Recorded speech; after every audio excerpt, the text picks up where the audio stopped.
It's now time for the #1 podcast in iHeartRadio. It's Your House is Key, the podcast that opens the door to your dream home. Hosted by the remarkable Dannel Shepard, he's your trusted guide in the world of real estate. Whether you're buying your first home, selling your current one, or simply curious about the market, this podcast is your one-stop shop for all things real estate. And now, ladies and gentlemen, please welcome your host and my good friend, Dannel Shepard. All right, so welcome. All right, now that we're here in the podcast, hey, the number 10 question I received: why do deals fall apart the last minute even though buyers are pre-approved? Well, that's a good question. And here's the thing, being pre-approved is not a guarantee. Being pre-approved is not a closing on a platter. There are some things that buyers still must do in order to make sure that this closing makes it to the table. They can't quit their job. They can't use credit cards. They can't increase their DTI. And then also, they got to make sure that all the numbers they're giving to their lenders are truthful. You know, some people do things. I did a podcast before and I talked about, or TikTok or something, and I talked about when you win a lottery or you go to the casino, did you deposit all of it? Did you not? Did you take a gift and you didn't report it? So just because the buyer comes to your house and they're pre-approved is not a guarantee that you're going to close today. It is one step further and letting them know that they're starting to be or have been properly vetted, but I can't guarantee it's a closing. All right. Hopefully that was enough. So number 9, is staging really that important, or is it just a realtor thing? Woo-hoo. Well, first of all, it's not just a realtor thing. Just wanted to let you know that. It can be a psychology behind buying the house, right? If you asking me about how I feel about staging, the question is, are you staging to stage or are you staging to live? And that's a difference, right? Because if you're staging it somewhere like I would want to live or how you're currently living and it's a lifestyle, you're going to be able to see the functionality of the home. If you're just staging because I want the house to look good and hopefully somebody buy it out for my vision, you put an IKEA table and a chair and a blow-up mattress. Next. So staging can be helpful, but it is a definitely needed conversation between you and your realtor. That's why you hire the expert, right? I've seen many of the homes sell without staging. And on the same side or the other side of the coin, I've seen a lot of homes sell with staging because some people need a vision. Some people don't like your vision. Some people will take a perfectly done home, sleek, shiny, agreeable gray, and get in, buy it, and guess what? Change everything about it. So really, it is a toss-up. It's not just a realtor thing because it's a lot more that goes into it besides just staging. So check your budget and make sure it lines up to what you really want to do. Hopefully that was helpful. Let's go. Number 8. My home is beautiful. Do I really need professional photos or video tours? No, I ain't mean to laugh at y'all question though, but well, yes, you do. Because you know why? What they say, pictures say 1,000 words. I'm tired of seeing, and other realtors are too. Why do we need the iPhone photos or the Android, whatever you are, team whatever, green or blue? If you have this huge investment in your hands that could potentially change your life or someone else's life, why not take the time to pay a little more for the proper photos to display it in the proper lighting you're gonna need? Now, again, no disrespect to my laugh at it, but I can tell when you took a cell phone photo and your house didn't sell because people are looking at it, well, if you took it at this angle or if you did this, well, where's the lighting? How come it just don't look? Now, I'm not saying photos are the only thing, but photos get people there. So if your photos aren't right, how are they gonna show up? But here's the thing too. I don't know who's doing it. Maybe somebody gonna like my video, maybe not. But we used to have rules or laws about Photoshop, and I've been in some houses where it looked like they done played the hold on, shit. Let me tell about this. Let me jump on my soapbox. I done been to some houses where they look like they got $1 million photographer because the photo is nothing like what it looks like in person. So I done drove from Clifton, Westchester to Fairfield. Bruh, my 7-year-old photography skills is killer. They didn't have right focus photography, bruh. Or maybe they did, and that's how the pictures got so clean. But I'm just telling you this right now. Yes, you want professional photos. All right, off the box. Whew, man, I'm listening. I might need you to make me another drink when I get to these questions because they got me. Hope y'all enjoying yourself. So, number 7. The market feels slower. Should I wait to list? Well, slow doesn't mean stop. Okay? So you're saying, should I wait to list? Well, I even talked about this on the news, right? If you have the trifecta, and in order to get the trifecta, and I'm going to tell you what it is, excuse me, you got to prepare. You got to prepare to sell your house. You got to get mentally prepared. You got to almost get ready to walk around on eggshells, because if you have the proper location and you have the proper condition, that's going to determine the proper price, right? But again, just have to have some patience, because a Westchester market may not move as fast as a Hamilton market. And neither one of them may not move as fast as Clifton, which is a college town or a college area where investors or other people want to buy property because schools are starting and they want their kids to have something. So it's about understanding where you are, because to who's slow, right? Is it the national slow? Or is it your neighborhood? Or even in some areas, it's the street. So again, yes, it may feel slower. Should you wait to list? If you need to sell or you want to sell so you can find your dream home, then do it. But have the conversation to understand what the possible timeline could look like. But it does not mean stop, because homes, here's the thing. You didn't say the market froze. You just said it's slower. So that means they're still selling, just not, let me guess, at the speed as they were doing 2-3 years ago, right? It's not, again, guys, I'm going to keep repeating it. It's not COVID. You know, you may get rubbed the wrong way. I don't know what to tell you, but right expectations, conversation up front with you and your expert realtor. If it was me, you would know these things. I can't say other people aren't telling them, but I'm just telling you. All right. So no, don't wait. Let's go. Matter of fact, I got a buyer right now looking for 3-bedroom, 2 full, and 1 half bath. And they out here and people looking. The market's moving. All right. Number 6. Why am I only getting lowball offers?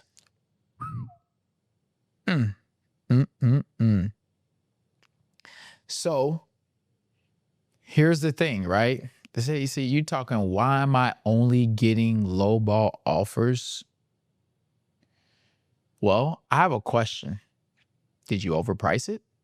Are you in a bad area? What kind of condition is the house in? I said it. Where's your mindset? Or are you a for sale by owner? What expectations do you truly have based off of what data? Right? And let's see. What does your presentation look like? Are you prepared? There's not much I can really say to that, but you may be getting low ball offers because the market is really trying to tell you something. Not that people are trying to get over on you. You might want to listen. Man, again, talk to your trusted advisor. Number 5, do I really have to fix everything before I sell? Well, I like this one. And it reiterates what I said, LCP, right? You used to hear location, location, location. Yes, location plays a role. But if the condition of the house and a great location is bad, you might get that lowball offer that they just asked about the question before. If the location's bad, but the condition's good and you price it over high, again, there's so much, right? So I wouldn't say you need to fix everything. I would say you need to fix the major things. You need to fix the things that you know once it's disclosed that no matter what is going to have to be fixed. So spend the money now. You don't want to waste coming off a market, going back on market because you chose not to fix things. And if there's a price that you want to get to, well, guess what? Present the house to the future you. How do you want to buy the house? What issues? Because as you are a seller, that means you're soon to be a buyer. What problems do you want? You want to be in a competitive space. Now, Home Depot fixes, but if it's something you could take 2 seconds and screw it, then fix it. But if it's major, again, you're either going to pay now or you're going to pay later. Which one you want to pay? But everything, that's stretching. Major things and being competitive, definitely fix them. But again, you know how that conversation goes and who it should be with. Let's see. Number 4. What's the deal with all these contingencies buyers are asking for? Well, you got 2 options. You can accept it or not. But I know that doesn't answer your question. But so contingencies are a buyer's safety net, right? An inspection is a contingency. An appraisal is a contingency, especially if it's a finance loan, right? You know, there's you got the inspection, you got the appraisal. Those are your major ones, right? And each one is a renegotiation period, honestly. If you put an offer in, they accept it, guess what? Your first contingency or negotiation is your inspection. Are you going to fix these things? Well, if not, let's talk about it. Once you agree, you open up, and here's the thing. The contingency that you do or do not choose to handle could determine whether or not you remain in a contract. It really does. I can't tell a buyer will go one way or a seller. I've seen so much out here, but it is a safety net. And then guess what? After we agree on the inspection, here comes the appraisal. If the house doesn't appraise, are you going to do an appraisal gap? Are you coming for the buyer? Is the seller coming down on the price? Or are you two going to meet together on it? That's up to you guys. But contingencies help keep the buyer protected. You got to meet the layers of their expectations just like they got to meet yours, right? So I don't see anything wrong with contingencies. It's about understanding exactly what the contingencies are that they put in place and how it can affect you. So that's what, and it's not a new thing. It's not. They've been here. It's, again, some markets, people are waiving inspections. People aren't asking for closing costs. Some people aren't. Some people have a high enough, what is it? I think it's ratio to where banks will, or there's enough equity in a home where the banks will waive the appraisal. So there, I mean, you got to figure out what's right for you. So it's not new. It's just, wouldn't you want a safety net? I would. Number 3, how do people manage selling and buying a home at the same time without going crazy? You want to know how they do that? Right here. If you're not a drinker, it's okay. Grape juice, whatever. No, I'm just joking. You manage it by having a strategy. That's called a contingency sale or a contingency buy. Like why do people have contingency? That is when I have a house to sell, but I want to go buy a house. And in order for me to buy your house, I need the funds from this house. So now that deal becomes a contingent. To buy this house, I need these funds. And Mr. Seller or Mrs. Seller or family or whoever, you have to decide whether or not that's good enough for you. And how do they keep from going crazy is the real question. Is having a strategy, understanding how to maneuver, understanding the communication, finding and interviewing a realtor who can lay out a plan on if this is the situation, one, they know up front. So that's part of your pre-approval process as that realtor either introduce you to a lender or you have your own lender. Two, it's now that we know this, how does this look? Are we putting more money down? Are we asking for closing costs? Are we waiving this? Are we not waiving that? Because what you're asking, for the understand, so you understand, hey, seller, I know you have a new house that hits a market that I want to buy, but I still got to sell my house. But I'm going to make an offer on your house because I know my house is going to sell. So can you accept my offer, take your house off the market while I leave my house here, hoping and praying it's going to sell? Well, some people will, depending on how the relationship in this industry is all for relationships. You don't burn bridges, but also it's about how you present your offer over as well. What do you have backing you? How much are you putting down? Is the house on the market already? Is it not on the market? And then understanding you need to get just enough. And some people may not like this advice. I'm going to give you a tip. For me, are you trying to be greedy, Mrs. Seller buyer? You know, the person who has the house to sell in order to buy the house. Are you trying to be greedy on how much money you're truly trying to make? Or do you want to make, or can you make enough to get you where you want to be and still be able to pay this house off and roll the cash over? Because honestly, if it's presented right, there's a lot of agents and sellers who are okay with it. Trust me. I had a client. We were selling their house to buy a house, and the house that they were buying needed to sell their house to buy the next house.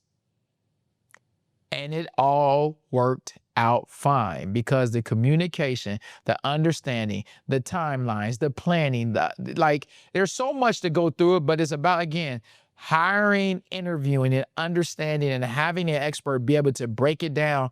And it's not just a realtor. It's having a dope lender who can help maneuver and navigate and keep everybody abreast of what's going on if there's some changes. Again, don't quit your job.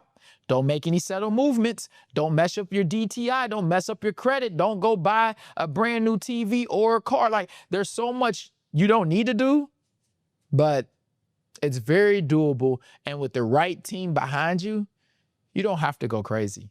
I promise you that. All right. Number 2. Hey, we wind it down. Ooh, wee. How do I handle a low appraisal if I already have a strong offer? Whew. That, guys, is called an appraisal gap. If a buyer is willing to do it. So honestly, there's only so many things you could do as a seller, right? If you have a strong offer, obviously it sounds like, just say if it's asking, right? You list their house for $300 and they come in and give you $300 and it appraises for $290. There's $10,000 missing off the table, and the bank is only going to lend on the $290. So Mr. or Mrs. Seller, you got some options. One, you lower the price and get the house sold. Two, you can walk away and just say, you know what? Because here's the thing. With a conventional loan, the appraisal is only as good as that day. Now, with an FHA and a VA, I just want you to understand, whatever that house appraises for today, we'll stick with the house, I think 3 months or maybe 6. Just know the appraisal is stuck. So just keep that in mind. It's not bad. There's nothing wrong. Just understand. So if it's a conventional loan, you can walk away and say, I'll take somebody else, or buyer, do you have another bank, or can we ask for a reappraisal? You can contest the appraisal. You can ask for it to be reevaluated. So that you can do on the lending end. So again, you can come down on price and get it sold. You can walk away. You can ask for it to be reappraised so you can test it. Or you can say, hey, Mr. and Mrs. Buyer, since we're 10 grand away, would you like to meet in the middle? Let's help each other out. We got one common goal here. You want to move, I want to move. We want to be happy. Let's enjoy the closing together. Or you can say, hey, buyer, are you coming up? Because we're not moving, which kind of takes us back to the beginning. Again, that's a conversation with your expert, understanding the situation that you're currently in and what truly needs to be done to get you to your maximum end goal. And what I always tell people, just remember, you were either once this buyer when you bought this house, or one day you will be this buyer. Whether you believe, I believe in blessings. Some people believe in karma, but at the end of the day, what goes around will. I'm not telling you how to spend your money. I'm not telling you how to handle a deal. What I'm saying is be realistic. If we got one common goal, again, talk to your expert and let them tell you, but do it together. Don't let them tell you. Work together as a team. You guys are a team. When I'm hired, I used to say I work for you. Had a client that was like, listen, you say it again, I'm gonna fire you. You work with me. So yes, I work for you, with you. But at the end of the day, we together, you, myself, and your lender, if it is a buyer, if it's a seller, myself, you and your family, or your goals or your reasons, we come together and we understand the agenda, the task, and we execute it. As they say, understand the assignment. All right, guys, listen. We at number one. I hope this number one is good enough for you. I put in this order. So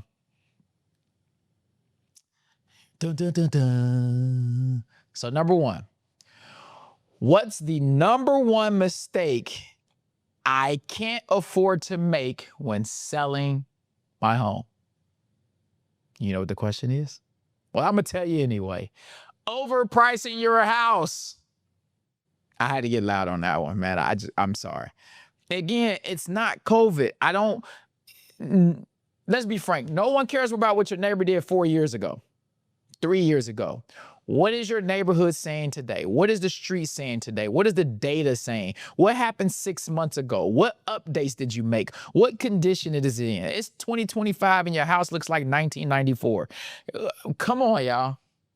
I get it. Again, the location, condition determines the price. But even then, there's also, a lot of people don't like to hear this.